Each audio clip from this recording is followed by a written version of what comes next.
ఈరోజు మన పల్నాడు ఎస్పీ గారి ఉత్తర్వుల మేరకు మన ఐనవోలు గ్రామంలో ఐనవోలు పోలీస్ స్టేషన్ పరిధిలో కార్డన్ సెర్చ్ కండక్ట్ చేయడం జరిగింది. ప్రజల్లో భద్రత కల్పించడానికి, అనుమానాస్పద వ్యక్తులు సంచారం నివారించడానికి, అలానే ఏమైనా క్రైమ్ వెహికల్స్, అనుమానాస్పద వస్తువుల కోసం ఈ విలేజ్లో సెర్చ్ చేయడం జరిగింది. అంతా సెర్చ్ చేసిన తర్వాత మనకి ఒక 37 వరకు 2 వీలర్స్, అట్లనే కొన్ని వెపన్స్, గడ్డపారలు, తర్వాత కత్తులు దొరికినాయి. ఈ యొక్క వెహికల్స్ అన్నిటిని కూడా వెరిఫై చేసి ఏదైతే అనాథరైజ్డ్ వెహికల్స్ ఉంటే అవి మనం సీజ్ చేసి కోర్టుకు పెడతాము. వ్యాలిడ్ రికార్డు వెరిఫై చేసి హ్యాండ్ ఓవర్ చేయడం జరుగుతుంది.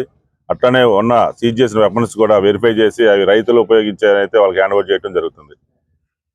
ముఖ్య ఉద్దేశం రాబోయే ఎలక్షన్ల కొరకు శాంతి భద్రతలను కంట్రోల్లో ఉంచడానికి, అనుమానాస్పద వ్యక్తులు, గాంజా, ఇంకేమన్నా కొత్త విషయాలు తెలుసుకోవడానికి ఈ కార్డన్ సెర్చ్ చేయడం ఈరోజు జరిగింది.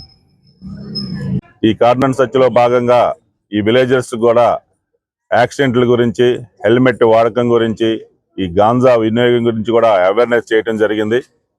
ఏమన్నా ప్రజలకు కూడా మా ఫోన్ నెంబర్లు ఇచ్చి ఏమైనా సమాచారం ఉన్నా ఇమ్మీడియట్గా తెలియజేయవలసిందిగా కోరినాము. అట్లానే వాళ్ళ సమాచారం మాకు అందించినా మేము ఇమ్మీడియట్గా రెస్పాండ్ అయ్యి దానికి చర్యలు తీసుకుంటామని ఈరోజు తెలియపరుస్తున్నాం.